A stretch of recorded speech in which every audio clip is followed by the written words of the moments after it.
Hi guys, GT here, and I'm back with my top 3 mods of the week series. Just before we start guys, I must apologise that there has been no video for about 2 weeks, and the reason for that is that I've just been really busy and just simply haven't had the time to make one. However, thankfully this week I've managed to find the time, so let's get into the top 3 mods of this week. So guys, the first mod in today's episode is a big one, and by big I mean giant. And that's probably the cheesiest thing I've ever said. So guys, this is the Genuine Giants mod, and what this mod does is essentially make all of the giants in Skyrim bigger. At first glance, you could be forgiven for not noticing too much, as these giants are only 1.5 times bigger. However guys, when you do get close to them, you do actually notice quite a big difference. And as you can see here, they actually look the same, they act the same, but they are just a bit bigger. So guys, this mod also affects frost giants, but I have come to see some of the normal giants here just for a comparison. So guys, giants will now be even more powerful, which basically makes them much harder to kill. They are pretty difficult enemies anyway, but with this mod, it makes them even more challenging. I personally really like the giants of Skyrim. I think they're really cool creatures, and this mod basically just makes them all round a bit better. So guys, just a quick comparison here. This is how big the giants are now compared to your standard size player.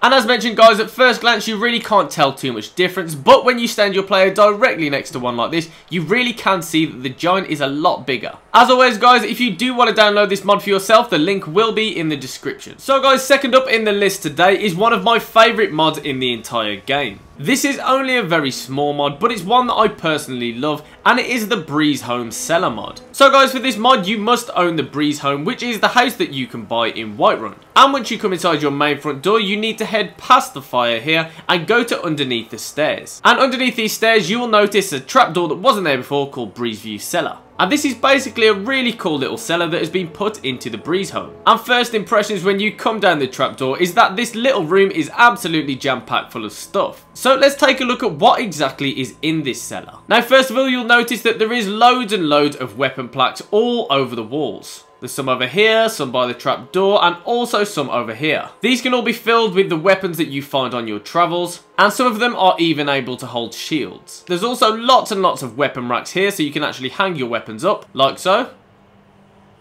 There is also a couple of display cases in which you can put things in also. And of course, like most of the housing mods in Skyrim, there is the Skyrim map on the wall. However, it is this side of the room that I like most about this mod. There are in fact a total of 7 mannequins which you can dress in armour. And as you can now see, this mannequin is now dressed in my Deathbrand armour. And indeed, every single one of these mannequins can be used to put on any armour, robes or clothing that you like. There actually isn't too much reason to do this, but I think if you fill up all of your mannequins with armour, they will look really cool. Now I mentioned how this side of the room was my favourite, and one of the reasons is that there are 3 Daedric items on this side here. There is a Daedric dagger, a pair of Daedric boots, a pair of Daedric gauntlets, and a Daedric shield. Now these can obviously be used for yourself, but for this video I'm going to put them over here. And this guy's got the Daedric boots and gauntlets on. However, that is not all for this cellar. We also have a second room. Now, as you can see, the second room is very small, but it is also filled with really useful stuff. And all this stuff is really all in one place, which makes it again very useful. So we have a workbench, a tanning rack, an anvil, and also a grindstone. There's some pelts here along with some firewood, and also the really useful smelter in the corner. And to accompany this gear over here, there is also a really useful little barrel. If you go ahead and open the smithing barrel, you will see that inside is loads of really useful smithing materials. There is actually 100 of every single ingot in the game, and also your leather and leather strips to help you do your smithing. A good few smithing levels can be gained here. In the centre we have some fertile soil, and just above them there are some herbs and other stuff that can be used. As with most housing mods, there is also an alchemy lab and your arcane enchanter over in both corners, along with a really impressive selection of soul gems right up on the top shelf. There's a bookcase full of extreme and ultimate potions. Also, there are 2 bookcases full of alchemy ingredients. There are a couple more shield and weapon racks, along with some storage space also. And finally guys, one of the most interesting things about this mod are the elixir of the soul potions up on here. There are in fact 10 of them, which amount to about 40,000's worth of gold if you wanted to sell them, along with some dexterous alchemy gloves that go for 17,000, and also some heat resistant smithing gloves which are 23.5. So if you did want to sell these, they are a lot of money. However, if you didn't, you can just go ahead and use them. Over here there is a really cool looking iron door, but this doesn't actually go to anywhere. That's just, I think, a really cool effect of the cellar wall. So guys, that is the Breeze Home Cellar mod, and I do really love this mod and really suggest you get it for yourself if you've got the Breeze Home. So guys, on to the third and final mod of this week's episode, and it is the Dreadboard Knight follower mod. Now, first of all, to actually find this guy, you need to go over to the Bee and Bob Inn in Riften. Inside the Bee and Bob, it won't take any time at all to find this guy because he's the ginormous bloke here in armour. And I have to be honest, how on earth he's eating that bread through his helmet, I will never know. Now, to recruit this guy as your follower, you just need to go and talk to him. And just say, follow me, I need your help. Let's not waste any time.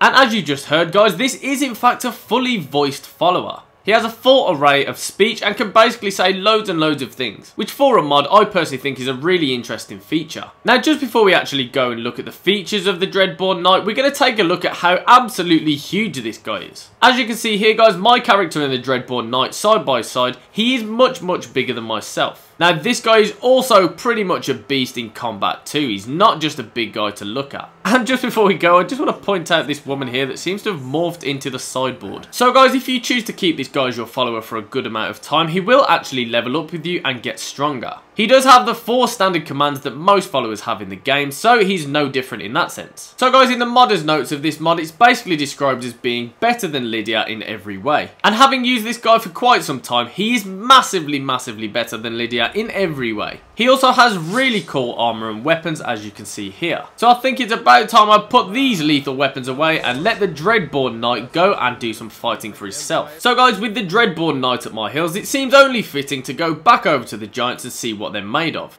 So in we go.